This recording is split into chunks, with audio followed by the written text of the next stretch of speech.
Why people can change. Use. First, let's plan the points of discussion. You say people can change. Then you take a step further, saying that everyone can find happiness. Philosopher. Yes, everyone without exception. Use. Let's save the discussion about happiness for later and address change first. Everyone wishes they could change. I know, I do, and I'm sure anyone you might stop and ask on the street would agree. But why does everyone feel they want to change? There's only one answer, because they cannot change. If it were easy for people to change, they wouldn't spend too much time wishing they could. No matter how much they wish it, people cannot change. That's why there are always so many people getting taken in by new religions, dubious self-help seminars, and any preaching on how everyone can change. Am I wrong? Philosopher. Well, in response, I'd ask you, I'd ask why you are so adamant that people can change. Use. Here's why. I have a friend, a guy, who has shut himself in his room for several years. He wishes he could go out, and even thinks he'd like to have a job, if possible. So he wants to change the way he is. I say this as a friend, but I assure you, he is a very serious person who could be of great use to society, except that he's afraid to leave his room. If he takes even a single step outside, he suffers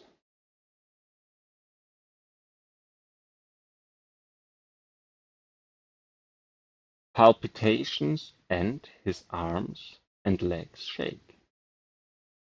It's a kind of neurosis or panic, I suppose. Wants to change, but he can't.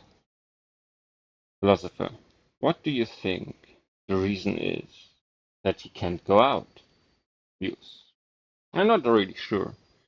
It could be because of his relationship with his parents, or because he was bullied at school or work.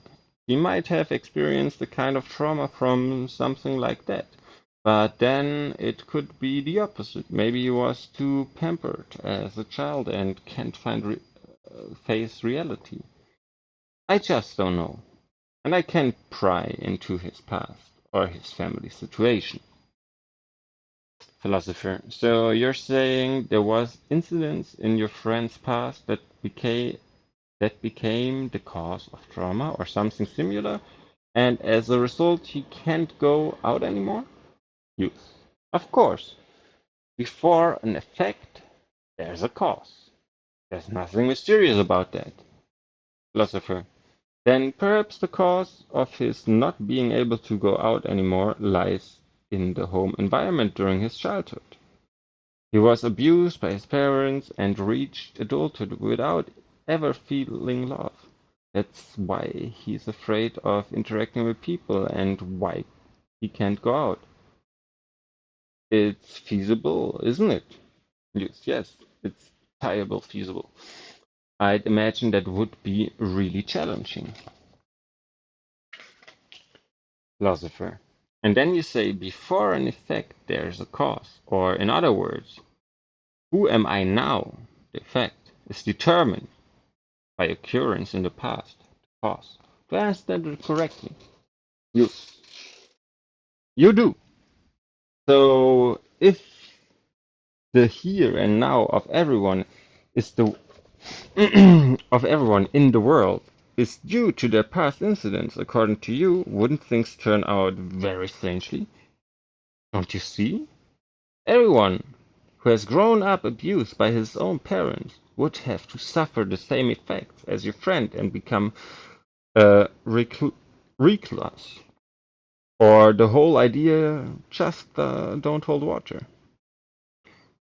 That is, if the past actually determines the present, and the cause controls the effect. Youth. What? Exactly? Are you getting it? Philosopher. If we focus only on the past causes and trying to explain things solely throughout cause and effect, we end up with determinism. Because what this says is that our present and our future have already been decided by past occurrence and are unalterable. Am I wrong? Yes. So you're saying that the past doesn't matter? Philosopher, yes, that is the standpoint of Adlerian psychology. Use. I see. The points of conflict seem a bit clearer. But look, if we go by your version, wouldn't it ultimately mean that that there's no reason my friend can't go out anymore? Because you're saying the past incidents don't matter. I'm sorry, but that's completely out of the question. There has to be some reasons behind his seclusion.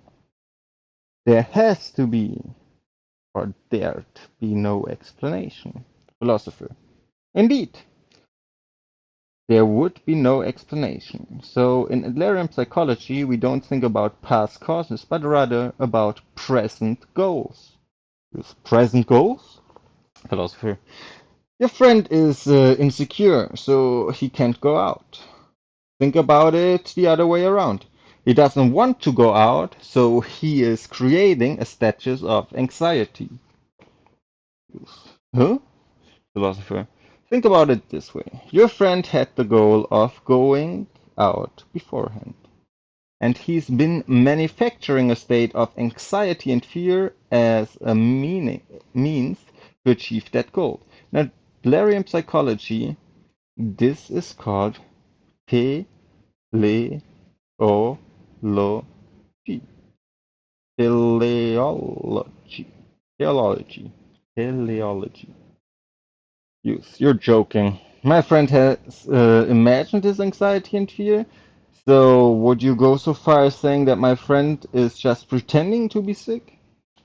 Philosopher, he is not pretending to be sick. The anxiety and the fear your friend is feeling are real. On occasion, he might also suffer from migraines or and violent stomach cramps. However, these two are symptoms that he has created in order to achieve the goal of not going out. He goes, that's not true. No way. That's so depressing. Philosopher, no. This is the difference between etiology, the study of causation, and teleology, the study of the purpose of given phenomenon rather than its cause. Everything you have been telling me is based off etiology. As long we stay in etiology, we will not take a single step forward.